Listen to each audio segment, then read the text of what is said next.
मराठा समाजाचा कुणबी म्हणून ओबीसीमध्ये समावेश झाल्यानंतर आता स्थानिक स्वराज्य संस्थांच्या निवडणुकीत ओबीसीसाठी राखीव असलेल्या जागेवर मोठ्या प्रमाणात मराठा कुणबी रिंगणात उतरणार आहेत.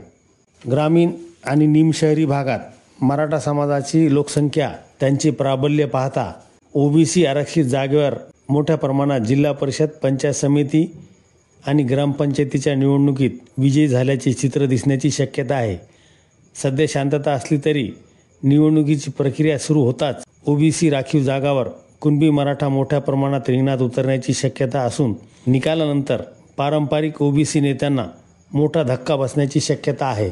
सार्वजनिक जीवनात कुटुंबातील सदस्यांचे लग्न ठरवताना आम्ही सरकार 96 कुळी सांगणारे अनेक जण आता जिल्हा परिषद, पंचायत समितीसाठी कुणबी होणार आहेत.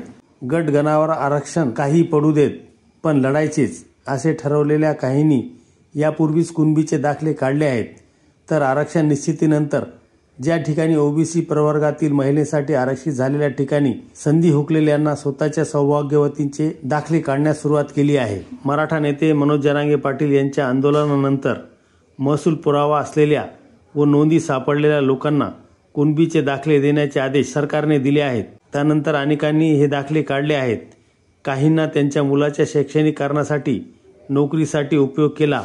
पण कुणबी ही जात नागरिकांचा मागास प्रवर्ग म्हणजेच ओबीसीमध्ये येते. सर्वच स्थानिक स्वराज्य संस्थात ओबीसीसाठी आरक्षण आहे. त्यात अशा कुणबीचाच भरणा यापूर्वीही झालेला आहे. पूर्वी सहकारी संस्थात आर्थिकदृष्ट्या दुर्बल घटक असे एक पद राखीव होते.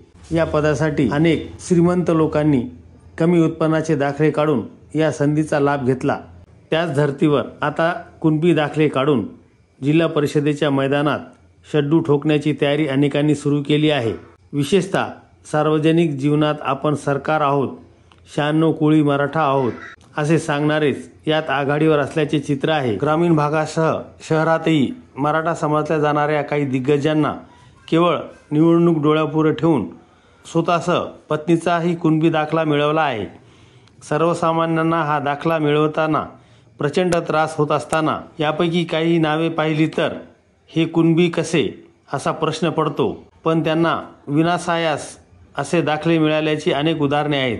त्याची पोलखोल आता प्रत्यक्ष ओबीसीतून अर्ज भरलेल्यांची नावे निश्चित झाल्यानंतर होईल. ओबीसीतून खरा ओबीसी असलेल्या व्यक्तीला उमेदवारी मिळेल की नाही याविषयी मोठी संभ्रमावस्था आहे. पण ज्यांच्याकडे पैसा तोच उमेदवारीचा प्रबळ दावेदार हाच निकष सर्वच पक्षात असणार आहे. त्यामुळे ओबीसी प्रवर्गही त्याला अपवाद राहणार नाही. अनेकांनी आपले दाखले तयार ठेवले आहेत. नेत्यांनी विचारले की दाखला दाखवायचा आणि उमेदवारी मिळवायची असा चंग बांधला आहे.